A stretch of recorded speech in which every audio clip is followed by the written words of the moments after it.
Good day, everyone.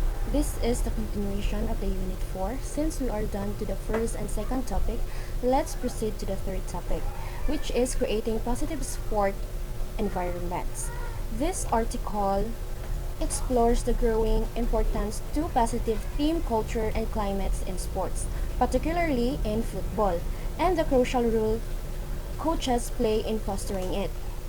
And this article argues that coaches should move beyond the focusing on teaching technical skills and game competence. They need to incorporate positive youth development, which means helping youth athletes develop character, resilience, and social skills. And this is important because coaches have a significant impact on youth athletes, shaping their attitudes and behaviors both on and off the field. So the coaches deals with a wide range of challenges. A 2011 study from the University of Wollongong highlights the border challenges coaches face, such as like helping players deals with frustration on the field, teaching players how to lose will, and teaching players how to play in the right spirit. Means teaching the players with fairness and a not dirty game, and dealing with interpersonal issues on the team.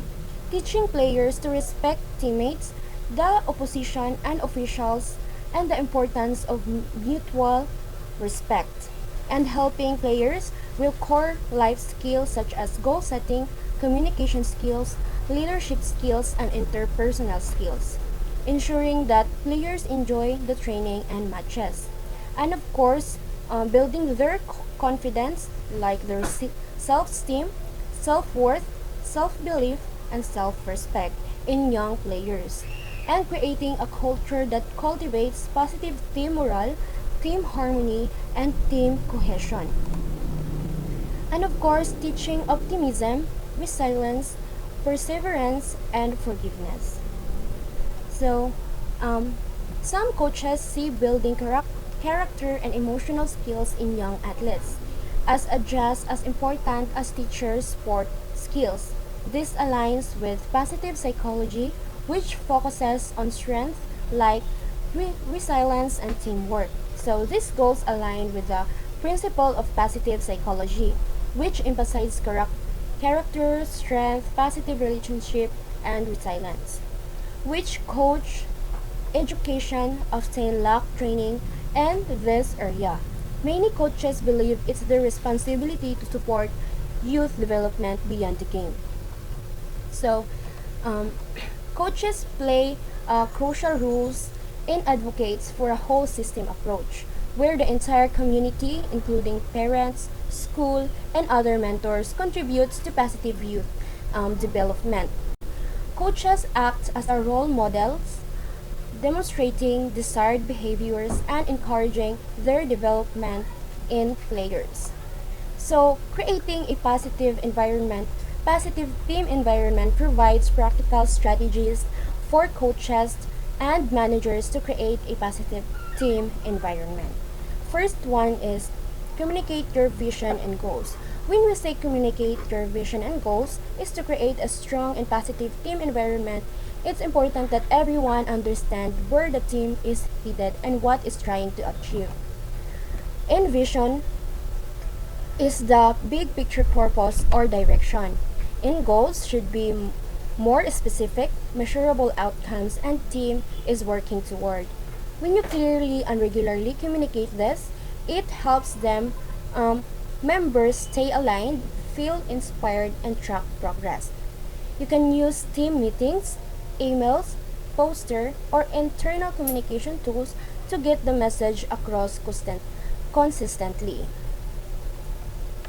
And second one is encourage participation and feedback. Of course, a team thrives where everyone feels heard and involved. When we say participation, means letting the team members contribute or to decision, brainstorm solutions, and take ownership on their task. And feedback can include giving and receiving constructive input and performance or ideas. And encouraging participation and feedback can build trust, empowered individuals, and help solve problems early. So it also creates a space where people feel valued and motivated to contribute more. And the next one is recognize and reward achievements. Of course, some of the teams celebrating wins, even if they're big or small, win or lose, goes a long way in boosting morale.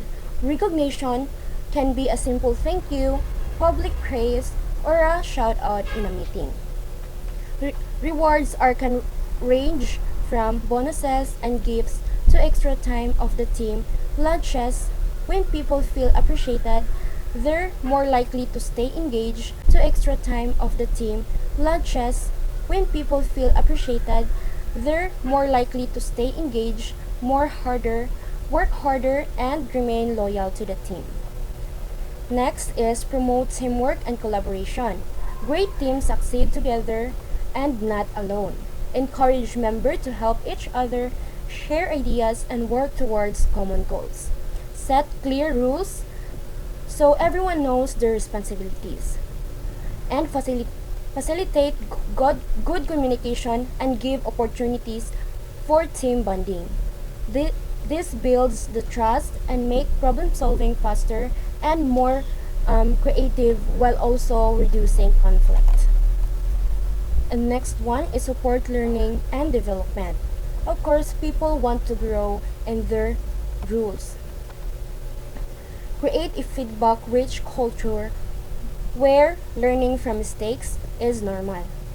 When team members grow, the whole team become more skilled, adaptable, and prepared for changes. Next is cultivate a positive attitude and mindset. Attitude set the tone for how your team handle the challenges. It can promote optimism, gratitude, and resilience. Celebrate success and view failure as a learning opportunities. And as a leader, model positively and emotional intelligence. This can improve team well-being, boost confidence, and help everyone push through difficult times together. And lastly, additional insight. In this section is a flexible space where you can share real story, personal experiences, or unique tips that reinforce the above points. It helps make the advice more relatable and practical. So, creating a positive team culture means building strong relationship and keeping a healthy balance in how the team is coached. Coaches play a big role in shaping this by how they run practices, give feedback, and build team spirit. So there are two key balance to focus. First is challenges, challenge versus skill. The player do their best when the difficulty of the task match with their skill level. For example, if the skill is too easy, the player they get easily bored. If the skill is too hard, they get frustrated. So the coach should adjust the training. So if coach pushes the player just the right amount and let the teammates learn from each other and help players see mistakes as a normal part of learning and improving. Second one is criticism versus encouragement. The player need both honest feedback and positive support. Right? Constructive criticism help player grow and improve their performances. Of course, the coaches should pay attention to how players are feeling emotionally, encourage teammates to support, and recognize each other support. So those are way of how you create a positive team environment as a coach. So in conclusion, creating a positive team culture is a multifaceted process that requires a commitment from coaches, managers, and the entire team environment. This emphasizes that coaches need to be more than just instructors. They need to be mentors, role models, and champions for positive youth development. Good evening, everyone. Good evening, sir. Tonight we're going to tackle about the Chapter 7, which is about governance in socio-cultural role of sports. So this chapter delves into profound socio-cultural role that sports play in society and emphasizes the importance of governance to ensure the sports activities serve their developmental and humanistic purposes. So now, sports has long been recognized for its value in promoting human development. It's not just about professional athletes and high-stakes competitions. Beyond the fame and fortune that elite sports provide, sports have a critical socio-cultural dimension that nurtures personal growth, social cohesion, and cultural values. So now the chapter divides sports into two main dimensions. First is the extrinsic aspects and the second is the intrinsic aspects. So first, the extrinsic aspects, these involve external rewards such as fame, sponsorship, deals, and material gains, motivating athletes to perform at their best. While intrinsic aspects, these focus on the personal, emotional, social, mental, and cultural development of individuals, emphasizing the holistic benefits of participating in sports. Next, while sports can provide immense economic and financial benefits, there is also a negative side. The negative side is the unhealthy focus on material gains that sometimes leads to corruption, doping, violence, and other unethical practices. These point out that for sports to truly contribute in societal development, it must be governed effectively, ensuring a balance between competition, ethical behavior, and human well-being. Next is the governance in sports, the key to addressing issues. So now, the importance of sports governance cannot be overstated. Governance refers to the systems, rules, and regulations and structures that ensure sports are played fairly, safely, and ethically. It applies not only to elite competitions but also to community sports, recreation, and fitness programs that are often unregulated. Next. So now, the sports ecosystem covers a wide spectrum that comprises many components. Sports is not a shallow and uni-dimensional system and very much unlike the way it is portrayed in the media.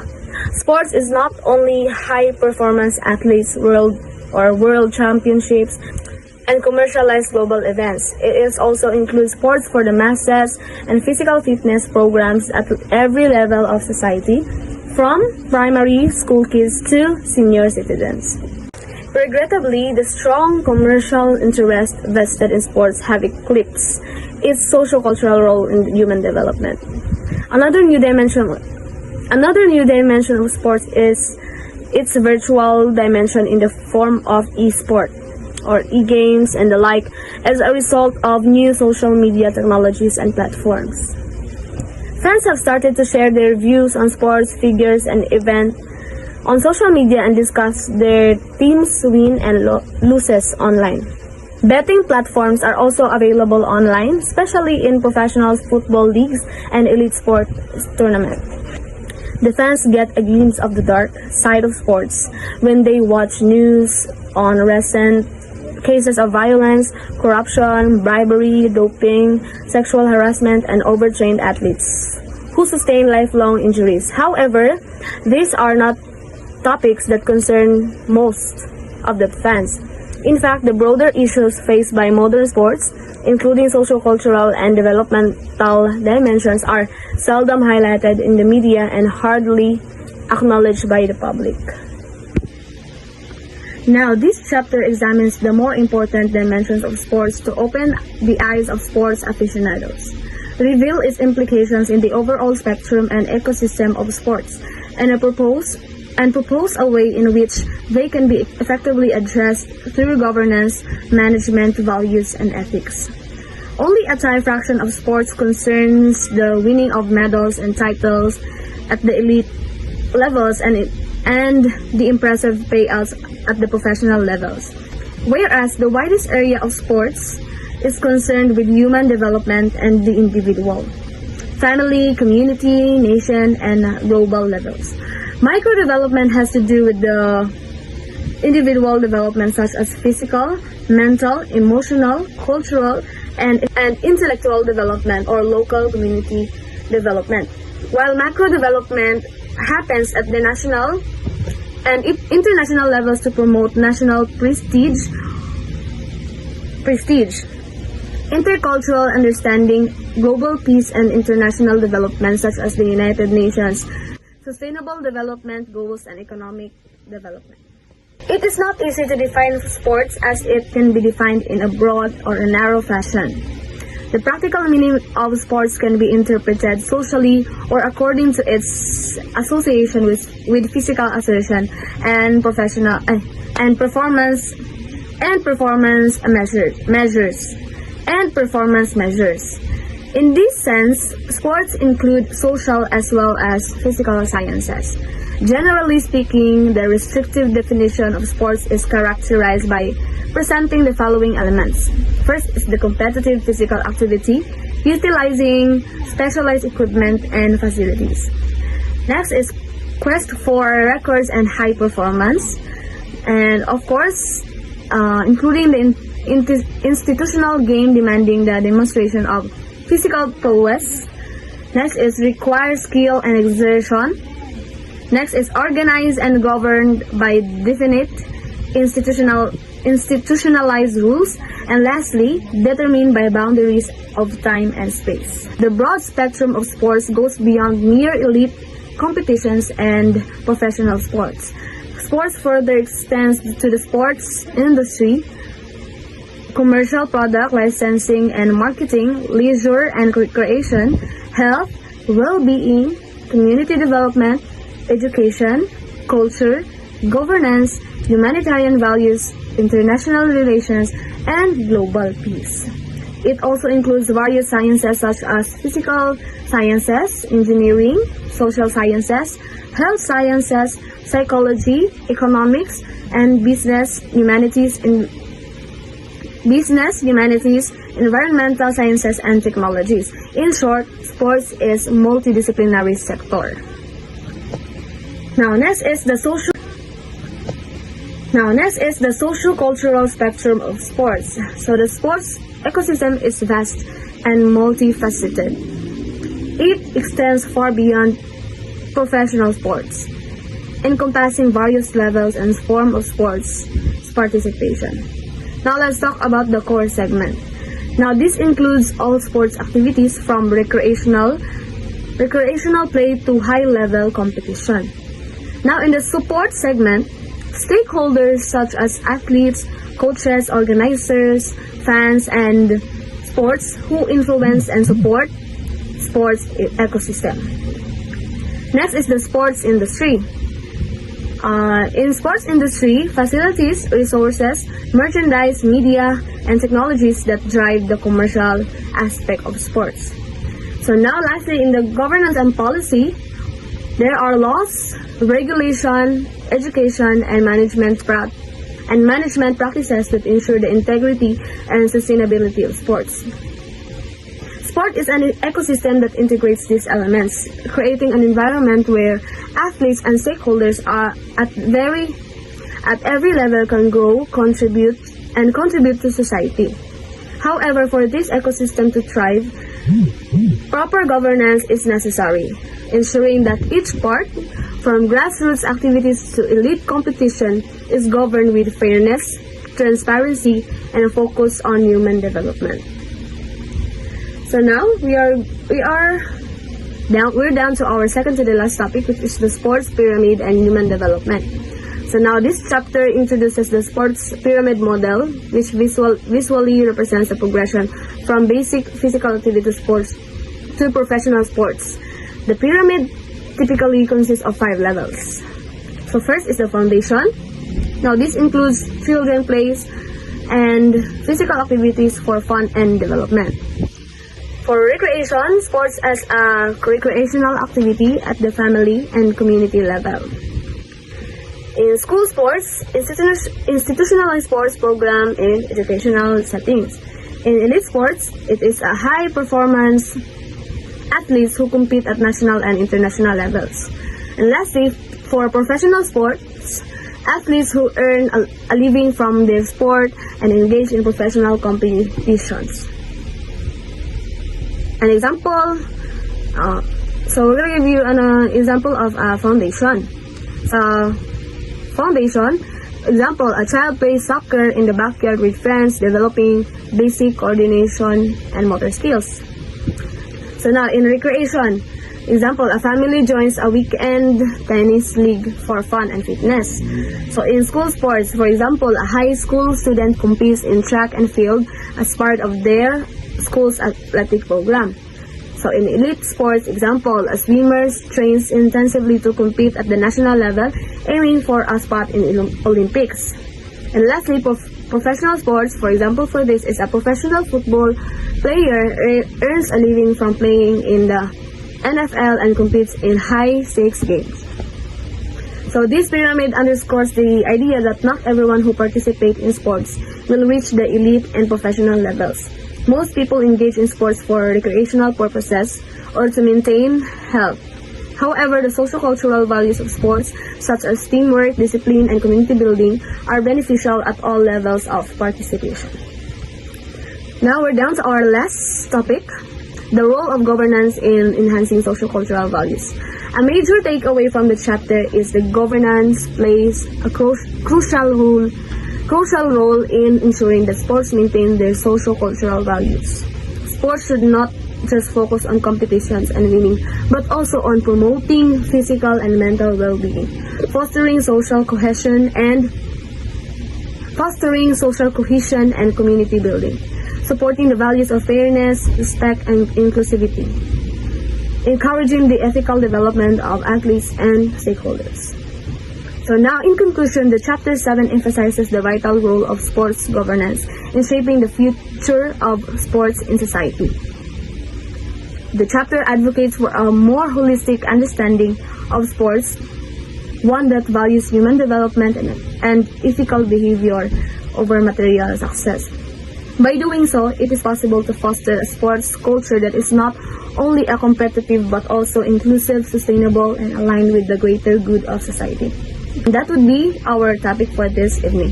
Thank you for your attention, and I hope this report has shed light on the importance of governance in ensuring that sports fulfill their true potential as a vehicle for human development. Good day, everyone. I'm the next teacher, Teacher Divine, and I'll be continuing what the other teachers have been tackled on a while ago. So in my part, I will be discussing to you the sports culture. I will be explaining to you what is that, and the 7.2.3, which is the sports culture as a social phenomena, 7.2.4, social culture in sport, social culture in the sports ecosystem and the sports pyramid, and the last one is the sociological issues in the sports ecosystem and sports pyramid. In my part, of course, I will be explaining to you how sports is not just about games and winning, but it's also about the culture, the values, and the society that na pinapractice natin, of course. And today, we'll explore how sports affect people, the communities, and even the nation. So, let's start. First, let us know what is sports culture. Okay, as you can see, this is the values, the attitudes, the behaviors that is connected to the sports. It shapes who we are, our habits, how we act with others, kung ano yung mga bagay na nakasanayan natin when it comes to sports, including the practices that we have. Okay, the sports culture, it forms how we view the teamwork, the discipline, and competition when it comes to sports. It helps us in building, not only us, but also including the student athletes. It builds self-confidence, respect, and a sense of identity. So what is the example for this? We have of course, for example, a volleyball player learns not just how to spike the ball, but also how to trust and communicate with teammates. So that is an example of sports culture. Another example for that is when, of course, yung mga nakasanayan natin, di ba, bilang if we are a fan of a playing team, ba nakasanayan natin na magsusuot tayo ng mga jersey na kagaya ng sa players natin, magsusuot tayo ng mga jersey na kakulay ng sa mga favorite teams natin. So that is also one of the example of the sports culture. Yung mga nakasanayan ng tao when it comes to sports, including the cheering crowd if the other team had a cheering team or meron silang chant. Ganon. That is also one of the example of the sports culture. Okay, next slide, we have the social culture in sports. So this is the social and cultural parts that influence sports. This includes, of course, the values, the beliefs, the traditions, and social relationships. This is all about how sports brings people together. It builds community and reflects our culture. It think of how sports events are often part of celebrations and as well as in festivals. For example, we have the street basketball games during barangay fiestas. No, it builds friendships kay dagam jud ka kakita-kita dira, di ba? During that time, especially if kanang fiesta. No, it builds friendships and as well as pride in the community. So that is social culture when it comes to sports. Next slide, we have the two types of sports culture. What are they? We have the material and non-material culture. The material culture is the things that we can touch. For example, the balls, the uniforms, and as well as the stadiums. Now, the example for the non-material culture is the things we feel or believe, so we cannot touch. It is intangible.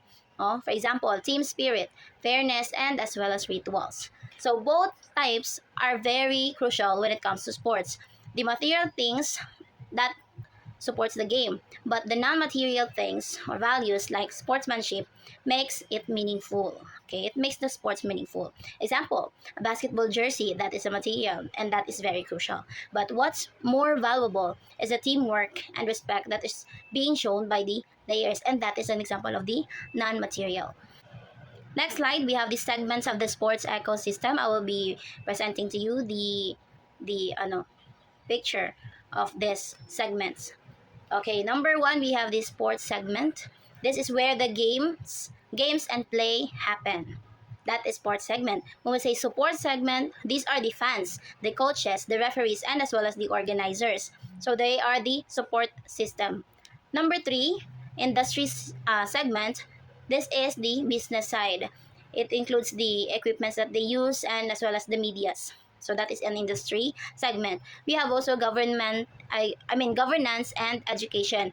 These are the rules, the policies, training, and education na pina-follow ng mga players and as well as all staff na parte ng sports. Okay, these four areas will help the run sports smoothly. Okay, hindi nagkakagulo, smooth lang yung flow ng sports. And social culture is present in each area, from how fans behave to how athletes are trained. Okay, an example for that, a sport event is successful when the coach teaches the values. Okay, the fans support fairly, no biases allowed, or including the fans, but no discrimination that is happening. Okay, and the media promotes positivity, no negatives, and last one, we have the rules that are being followed by the players and all of the individuals that is part of the sport. So those are the four segments of the sports ecosystem, and they are all very crucial when it comes to sports. Now, next slide, let's talk about the sports pyramid. We have levels here. The foundation, the performance, and as well as the elite. The foundation is the kids and community play for fun. The performance is all about this based on the school and the youth games. Now, the elite is all the professionals athletes. Okay? At the foundation level, values like fun, health, and teamwork are being taught. Okay? It is being taught by the professionals. As players move up, the focus may shift to money and fame, but the socio-cultural values should still be remembered. Even if they magiging professional sila, they still have these values na kung ano yung pinapractice nila. Dapat it's still there. It still be remembered. Okay. What is the example for this? A child playing for fun learns teamwork. Okay? Those are yung mga bata na naglalaro, di ba? They learn how to have teamwork, especially if the game has two teams. They should work together. So that's how they learn teamwork. While a pro athlete might forget values if only focused on winning and sponsors. Okay? So, that is an example for that. All of that levels. So, meaning to say, in a simple word, yung bata daw, natututo sila ng teamwork by playing it for fun lang. Like, hindi na namamalaya na they practice pala teamwork But compared to the pro athlete, no, they can forget the values that they have, the respect that they have, because they're only focusing on winning and as well as the sponsors. So where's the value there, 'di ba? Nawala. So those are the levels of the sports pyramid. Okay, for the next slide, we have the role of stakeholders. So the question is, who are the stakeholders, or who are stakeholders? Of course, we have the coaches, the trainers, the fans, the sponsors, teachers, event organizers, and as well as the media. So the stakeholders affect the values that is being taught in sports. They can build good habits or they can cause problems. What are the examples of the problems that they can cause? We have the cheating and as well as the pressure to win, like how they cheer their team. For example, "Tara nga kay kuha na." Like you are putting pressure on the players. You are voicing out negative words. So those are the examples of the problems that may caused by these stakeholders. So another example is that a supportive coach teaches fair play. Okay, that is an example of the positive. While the negative, while a sponsor only focused on the profit, may lead athletes to use shortcuts. So that is an example of cheating. Okay, and that can cause problem when it comes to their sports, meaning to say there is unfairness that is happening during the game. Okay, so that is the role of the stakeholders. Next slide, we have the why social culture in sport matters. Of course, they promote health. They promote health, the fairness, the peace, and as well as the unity. They can also it can also help people to grow with strong values, like how they respect, they put trust, they put teamwork in the game, and as well as it supports the development of good citizens and strong communities. Because sports isn't only for strong bodies, it is also for strong minds and hearts. It teaches us, especially the student athletes, the coaches, how to be a better individuals and as well as a better teammates. What is the example for this? Sports program that include girls and people with disabilities. That is an example that promote inclusion and equality, meaning to say walang bias, lahat pwedeng sumali, lahat pwedeng makalaro, or yeah, just like that. All of them or all of us are equal, even if you are a person with disability. Okay, so that is why social culture matters. Okay, so before I will give the virtual floor to the next reporter, I will leave you with a quote, and that is, we must see sports not only as a competition, but as a culture that builds better people and a better world. Okay, because we have to remember that sports is powerful. It can unite people. It teaches life lessons, and it creates change in society, especially if we practice good values. Now, let me leave you with a question. How you play sports, or how do they play sports? Do they play, or do you play for values, or just to win? Okay, think about it. Okay, I will now give the floor to the next teacher. For the continuation for our report, I will discuss the social cultural issues in the sports pyramid. So, in social cultures in the sports pyramid, they have a four types: the foundation, participation, performance, and excellence. First, we have the foundation. Play is the foundation of sports development, where basic skills are learned and experienced. It forms the base in sports pyramid as a childhood physical activity focusing on the play element rather than performance. So the also play involves exploration, self-expression, dreaming, and pretending, and it is not confined to childhood either. It is a fun component of sports alongside theory of play, preparation for life, recapitulation, and relaxation. Um, and also plays are forms of foundation for lifelong learning and develops a sense of participation in a fun way. Next is the participation. In this, in sports encompasses various contexts, including recreational games, sports for all, and leisure sports. So, in participation, we have four types of of it: the recreational sports, leisure sports, sports for all, and the game form. So, in recreational sports are physically active leisure activities that are more organized than play and are fully chosen. They also promote health, well-being, and personal and social benefits. So next is the leisure sports are a free form or voluntary and non-competitive activities that aim to regulate mental states and contribute to a healthy physical and psycho-social lifestyle. Next is the sports for all. In this, all activities are community-based activities but focus on enjoyment, developing contribute to education and academic, and also developing basic sports skills and health benefits. They also promote social interaction, strengthen unity, and contribute to educational and academic achievements. Next is game form. It is sports activities have format structures and props, requiring rules, regulations, strategies, and facilities. So, and participation in sports can be influenced by social cultural issues such as youth sports, intercollegiate sports, sporting behavior, development through sports, social trends, and technology in sports. Um, Sports and socialization, barriers to participation, gender and minority equity, and sports and lifestyle.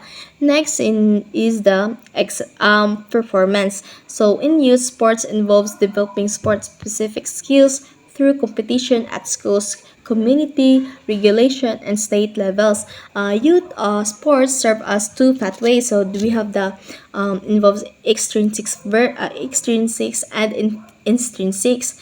While the second pathway provides intrinsic development focusing on competence, confidence, character, connections, and compassion. They also help youth lead healthy, productive life, preparing them for adulthood issues of concern, including sporting behavior, gender, and identity issues. So next is the excellence. These athletes progress towards the elite or professional stage, pushing their individual potential to its limits. They also both amateur and professional sports athletes strive to excel, but amateur participation is still in the improvement phase and not financially sustainable. So social cultural issues arise in this competitive environment, including the doping, matching rigging, cheating, beating, overtraining, bribery, corruption, gender issues, sexual harassment, violence, and risk management. Next is the social culture in the sports ecosystems.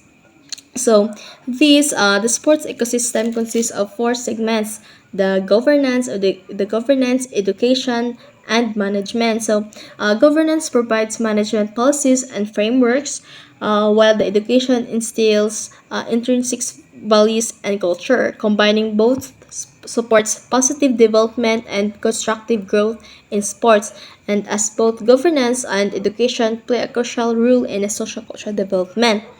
Next is the governance is essential for providing direction, leadership, and control to organize in their day-to-day operations. It involves delivering strategic plans, appointing the executive managers, and overseeing overall performance. In sports, governance includes governing bodies related by constitution and rules, ensuring participation opportunities, establishing and regulation focus on ensuring fairness, safety, human rights, and maintaining health and fitness. So, governance is competitive, elite, and professional sports has policies, rules, and some norms or procedures still need to be established or formulated to ensure constructive outcomes and positive outcomes. So this makes a gray area in sports. Uh, Next is the social culture and sports governance structures. So in this, sports governance structure can lead to exclusion, capital communication accumulation, and friction, affecting the fan and the entertainment aspects of sports. However, culture plays a crucial role in meditating these structures, as it is language of thinking, feeling, believing, and valuing and acting that identities individual with complex social organization cultures creates cohesions and continuity while mitigating exclusion and inclusion. So I am done with my discussion. I hope you understand, and thank you. God bless. So good morning, everyone. I am Chelsea Nicolas Flores, and you can call me Teacher Chelsea. So our next topic for today would be 7.4.3, which is the legislation and policies that promote sports and social culture. So in our first slide, legislation and policies that promote sports and social culture. As stated here, this refers to the laws, regulation, and strategic initiatives created by the government or institutions to support and enhance the social, culture, and cultural role of sports in society. So there are many rules and policies, and also agreements that act like the code of conduct for sports organizations. So these help us guide on how these organizations should behave and make decisions. Because sports can be a bit of a complex. So it's important to have clear rules to make sure that the true spirit of sports is protected, there is honesty and fairness, and all activities are done with openness and responsibilities. So here we're going to look at the rules that focus on sports cultures, which is values and tradition in sports, using sports for social development, and the importance of good leadership and management in sports.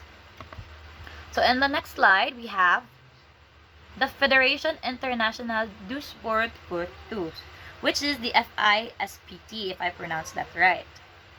So it promotes sports for developmental and cultural enrichment. It emphasizes sports' ability to improve the quality of life for everyone, regardless of age, gender, or social status. The third one is has the firm intention not to enter into the competition with national or international federations of Olympic sports. And lastly, it recognizes the right to sport as a universal human right. So,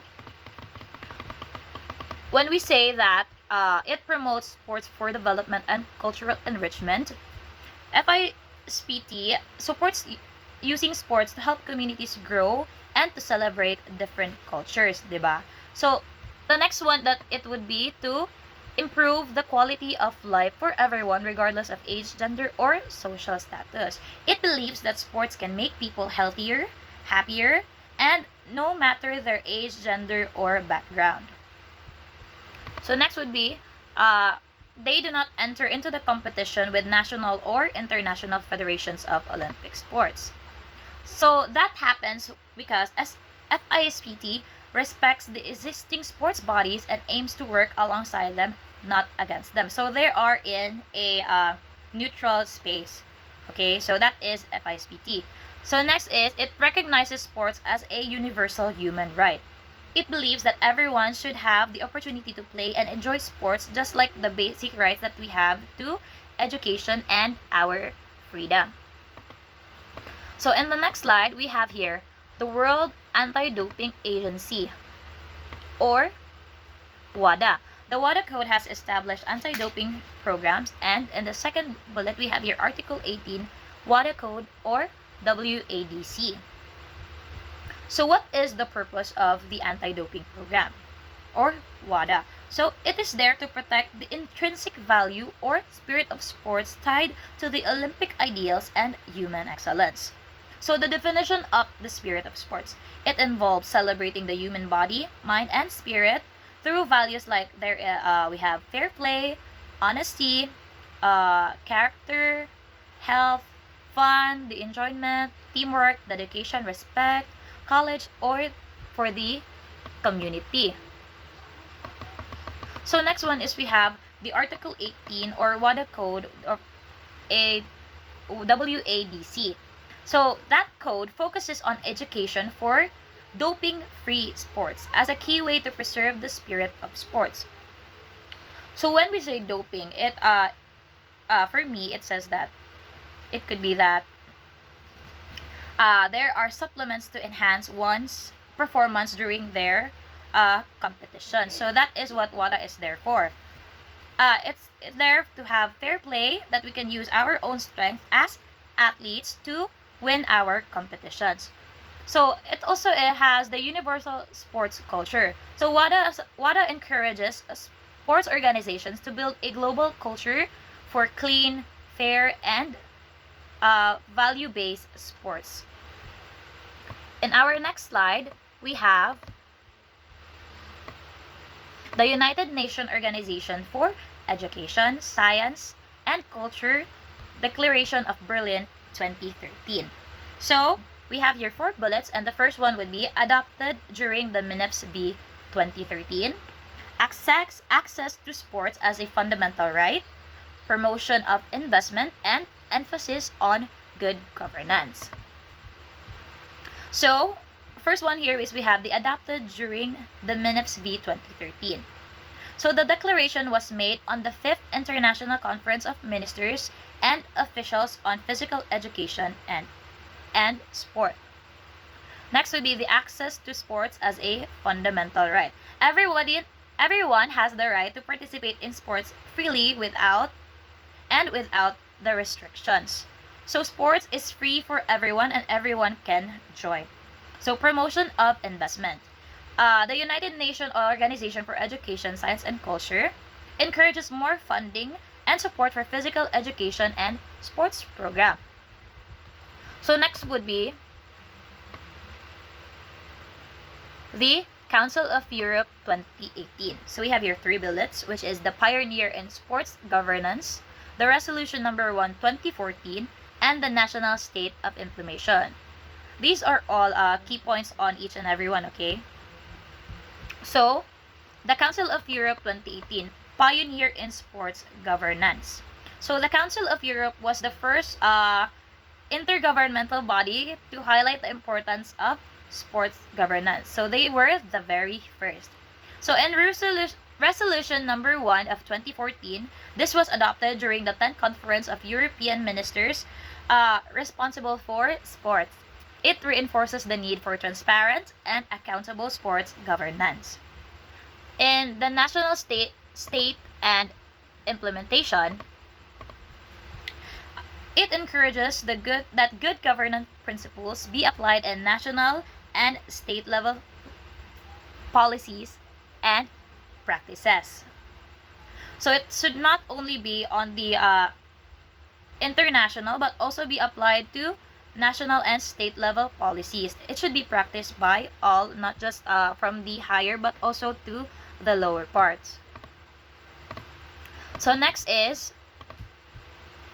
the IOCS, Basic Principles of Good Governance of the Olympic and Sports Movement, or BOPS 2008.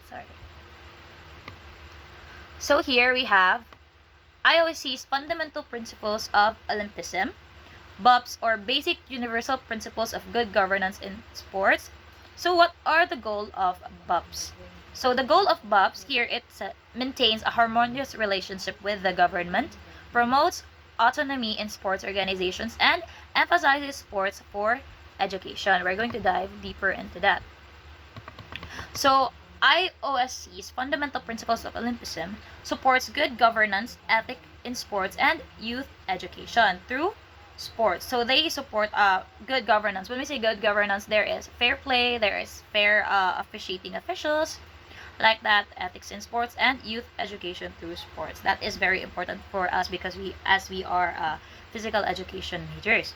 So in BOPS, the Basic Universal Principles of Good Governance in Sports, it aligns with the Council of Europe 2005 and the Berlin Declaration of 2013. That was what we said kanina.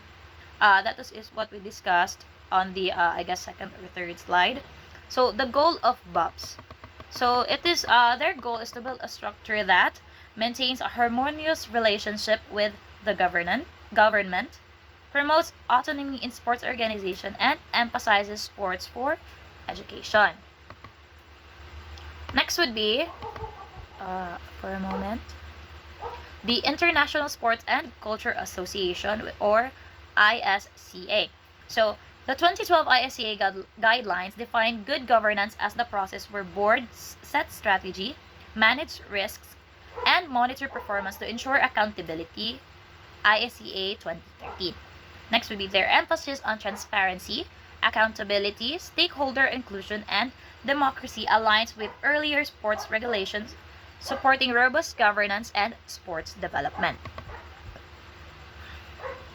So, in its 2012 guidelines, ISCA defines good governance as the way a sports organization's board leads.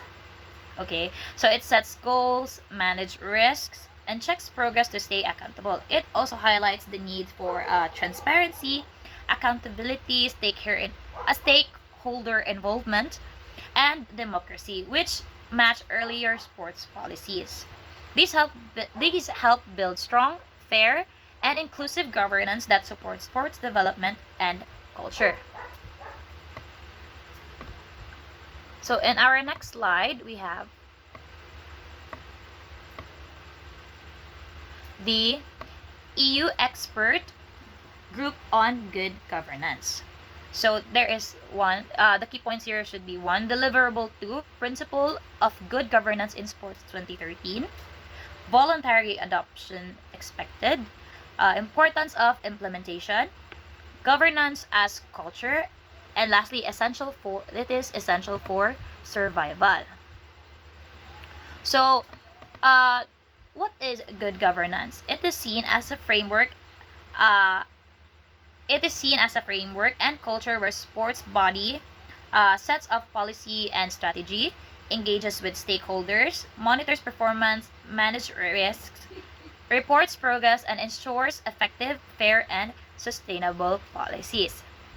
So, voluntary adoption expected. All sports organizations are encouraged to embrace these principles voluntarily. So, we all know what is the meaning of the word volunteer, right? Okay, so next would be the importance of implementation. Ignoring good governance can threaten the autonomy of sports organizations. So, there should always be good governance so that there can be fair play and the sports organization or the sports competition can go smoothly. So, governance as culture. It's not just a policy. So, good governance must be a part of sports organizations' culture. So, next is essential for survival. So, these principles are seen as crucial for the long-term success and integrity of sports. So, in our next slide, which is 7.5, governance through enculturation. So, inculcation of values and ethics in sports, referring to the international process of teaching, promoting, and integrating core moral principles through participation in sports activities.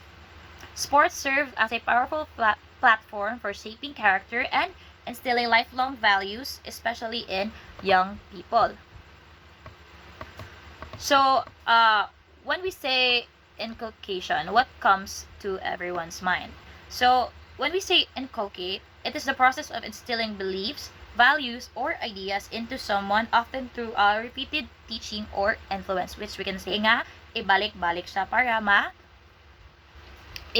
sa ato ang students or sa imuha.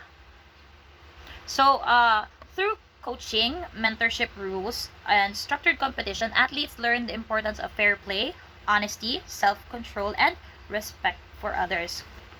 These are the kind of qualities that extend beyond the playing field into everyday life. So we can use this in our own values, especially in young people. So when we say inculcation, what comes to everyone's mind?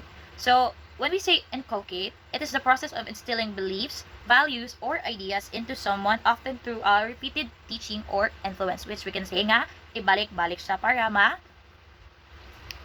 sa ato ang students or sa imuha.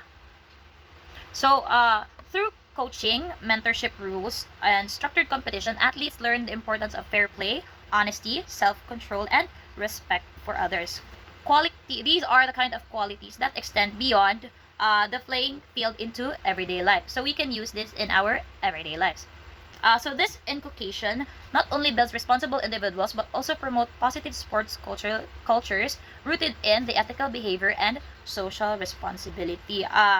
Let's say we are teaching our steps. So this is the most basic one that we should all have, not just in the sports communities, but we could also use this in our everyday life. So this ensures that sports continue to be a force for good, promoting unity, inclusion, and personal development. So here, the first bullet here, the first key point that we have here is the elite and professional sports have established rules to ensure fairness and economic returns. So big sports events already have clear rules to make their competitions fair and to make sure that athletes and teams earn money fairly. So we have Olympic competitions that have prizes for each medal that they would receive. So this ensures that there is a fair payment for everyone. Next would be the social cultural side of sports is a gray area with no clear or universal regulations. So the cultural and social parts of sports, like how fan feels or how athletes express themselves, don't have specific rules and can be hard to manage. So this is more on the gray area that is meant here is to be on the athletes oneself or the fans. So we cannot control that naman, di ba? Next would be the governance in this area is personalized and based on the experiences of athletes, fans, and critics. So how people judge or manage this part of sports often depends on the personal experience or personal opinions, not just in the athletes but also through their fans. This aspect of sport is subjective and intangible, making it hard to define or regulate. Since it's based on feelings, values, and culture, it's not easy to create rules for it, diba? Everyone has different opinions and everyone has different ways on how do we play, different motivations. We are each of our own individuals. The key challenge is how to ensure integrity, accountability, and individual benefit within the unstructured cultural space. So the big question is how to keep sports honest, fair, and helpful for everyone, especially when there are no fixed rules for the cultural side of it. In the next slide, we have Universal Sporting Culture Starts Young, said by Yusuf et al. Of 2015. So a sporting culture should be developed early. He said that a sporting culture should be developed early in life to instill appreciation and values and enjoyment in sports.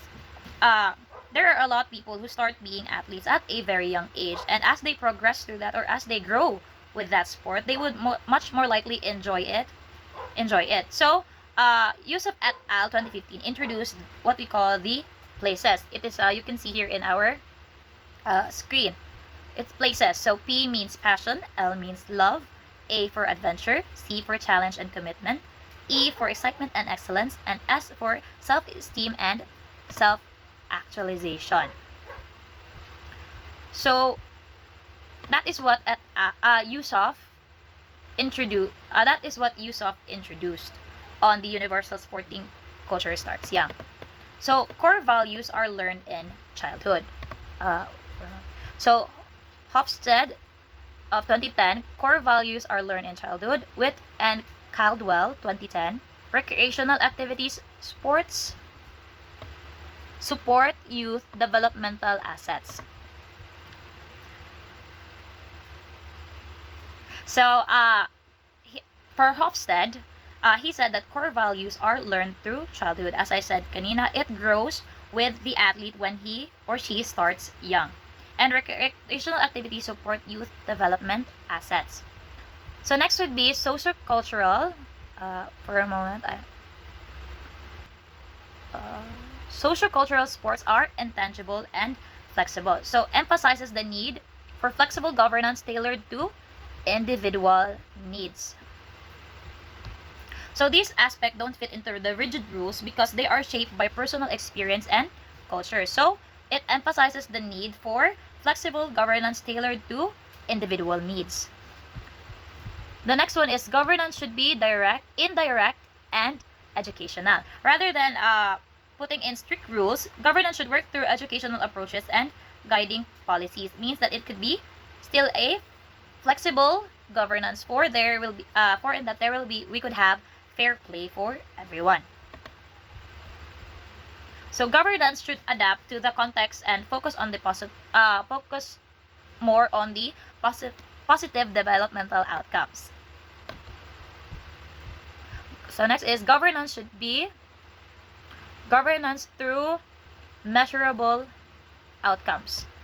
So MacDonald and Mac-Isaac 2016 predefined criteria help evaluate the impact of youth sports. Coulter 2016 calls for developing generic indicators to evaluate sport developments for generic indicators to evaluate sports for developmental programs. So next is experience over mere participation. What youth gain from sports depends on the quality of their experience, not just their presence. So there are some athletes that do not progress along with let's say you were playing that sport from childhood, you grew with it, but there are also some that just stop midway or just stop they'll stop from the very beginning. So Danish et al. Identity 26 identity, self-esteem, and competence grow through active and meaningful sports experience. So when the coach is a great teacher, it could be that he could become the motivation of the athlete. So that is the experience over mere participation, as Danish 2006 said, identity, self-esteem, and competence grow through active and meaningful sports experiences. So influence of coaches and peers. It's still in Danish of 26 highlighted that personal interactions are more impactful than the sports itself. So positive leadership and peer relationship enhance youth development. It could be with your coaches and also your teammates. So next one is structured youth programs reduce risks.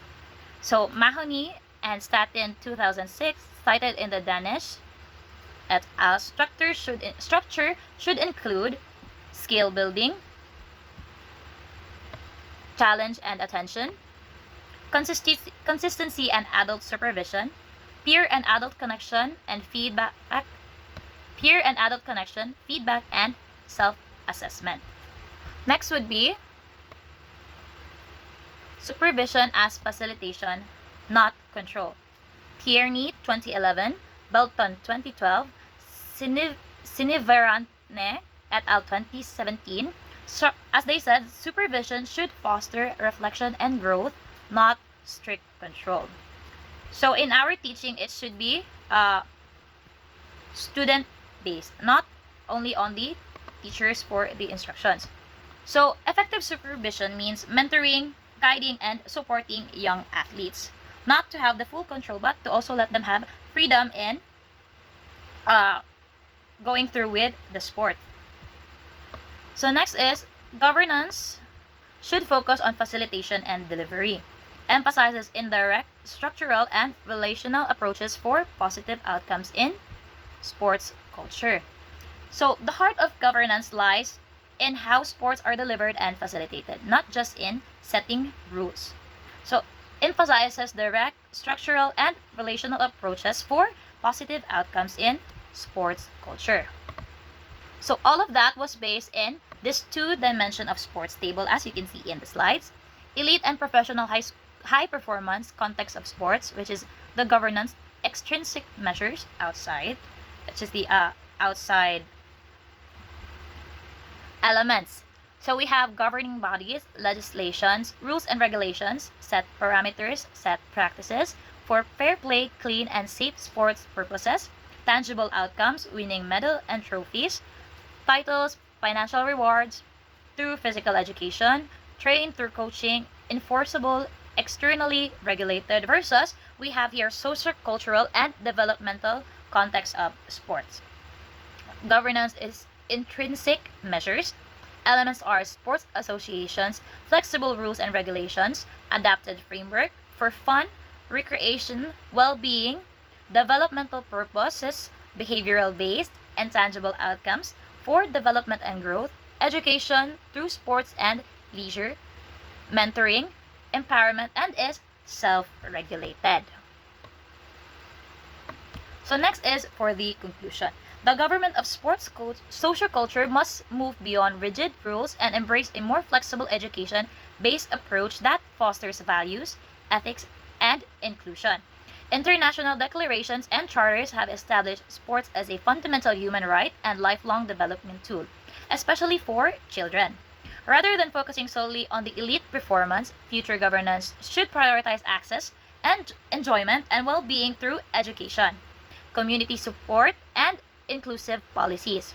As socio-cultural norms evolve and external events shape society, sports governance should or must adapt, promoting sports for all as a platform for learning, personal growth, and positive social change. And I guess that would be all. Thank you for listening.